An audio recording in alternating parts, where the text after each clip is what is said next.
And that's what this is all about. Because a lot of you people here today were not even born in 1990. And, or maybe you were very young. So you don't know the whole story behind what happened in 1990.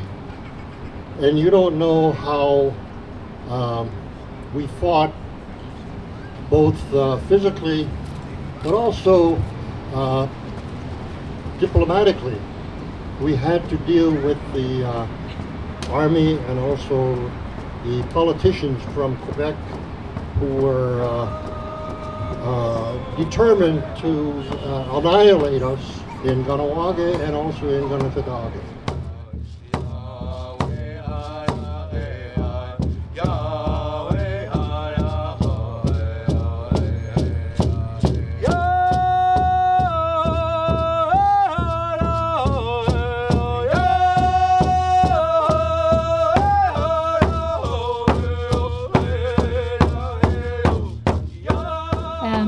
Our facilitator is the beautiful Nakuset from the Native Women's Shelter, who has always been there for the people and is a great leader in her own right in Tio'tia. But first, before we begin with the speakers, we're going to have our drum group, Spirit Wolf. They're going to do the AIM song, the American Indian Movement song, which was created in a sweat lodge by Lakota Sioux. I'm not sure the year, but it is a unity song and a resistance song for Indigenous people around the world. Yeah.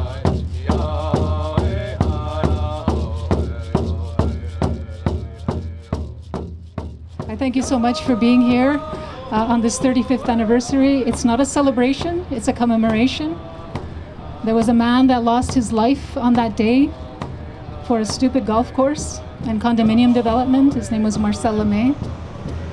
And so we remember him as well, and his family. And for the people that we don't have with us today, there were so many of our people that have passed on in the last 35 years. So we remember them as well on this memorable event for our communities. And we know that Indigenous people across the world are part of a righteous struggle against imperialism, against settler colonialism, and against fascism.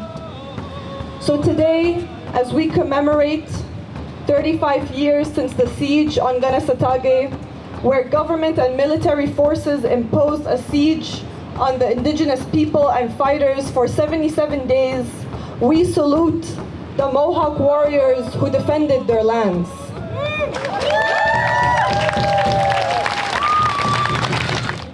And to end this speech, I will end with the words of Ghassan Kanafani, who says that imperialism has laid its body across the world.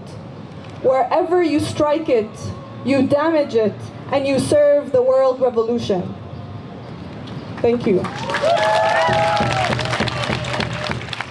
And one thing that's important, we talk a lot about the corporal that died during the summer, but often people forget that there was also an elder that died because a convoy of women, children, and elders tried to get out of the community, and they were pelted with rocks.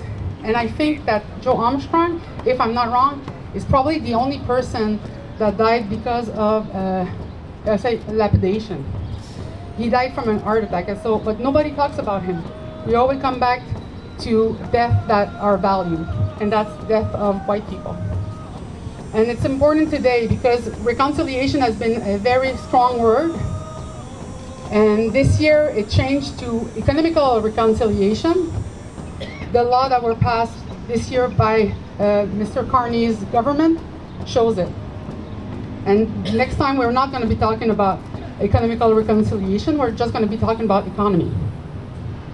Alors là, je vais passer au français pour terminer. On vit dans une économie de Wendigo. On est tous pris dans cette économie de Wendigo. C'est une économie qui mange les corps humains, qui mange les autochtones, qui mange les Palestiniens, qui mange les Mexicains.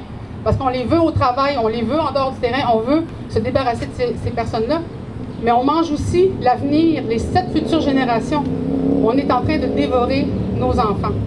À toujours vouloir courir après le système pour pouvoir essayer de montrer qu'on vaut de quoi, on s'épuise. Je pense qu'il y a beaucoup de militants ici qui, dans les dernières 10 années, ont eu des crashs, se sont remontés, ont été fatigués, ont tombé malades parce qu'on essaye de courir après un système qui est affamé, qui va manger ses propres enfants pour essayer de lui faire entendre raison.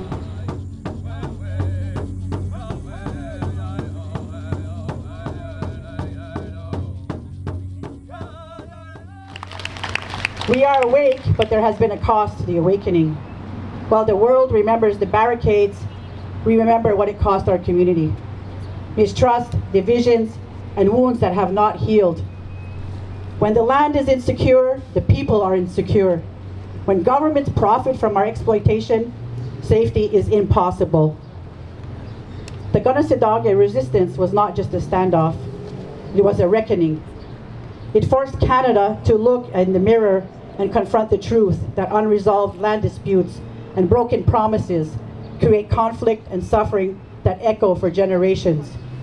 We are still here and we're not going anywhere, we're not leaving. Our message today is clear. Kanesatake will not be forgotten, our rights will not be ignored, our land must be protected, not just in law, but in practice and in the truth. Yawakoa. Ce que je dirais peut-être aujourd'hui, c'est que le problème qui est à la base du soulèvement en 1990 est loin d'être résolu aujourd'hui. Et je me permets d'ailleurs, en parenthèse, de souligner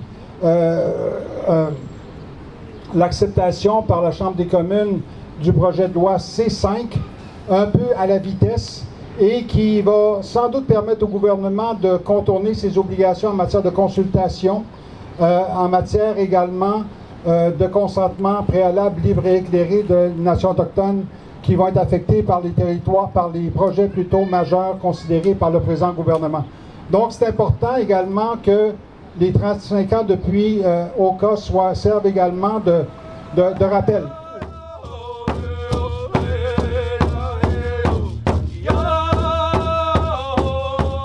In 1990, Indigenous people were still walking with their heads down. In 2025, we hold our heads up high. We hold up our heads high because we won in a sense. We won in a sense simply because there was solidarity with all of you, with all of the people that you heard today. That solidarity is stronger than any greedy politician. It's stronger than the oppression that they wish to push on us. Because if they were successful, I could not speak my language. If they were successful, we would all be dead by now. In 1990, our ancestors watched over us when they fired at us. Our ancestors watched over us when they were shooting those rocks at the elders and families leaving Kahnawake, with the racists and the police standing by, shooting rocks at our people. As human beings, we share this planet and we share the same problems. And we share this climate crisis. And it's been said many times over now in the last 35 years that Indigenous people have that knowledge to help everybody survive because we love the land. The land is part of us. Like the great white pine tree from Kanesatake to the olive groves in Palestine, to all of the Indigenous people across Asia, Africa, and the Americas. This is our land, unceded land. It belongs to us and we will fight until we can no longer fight against this oppression.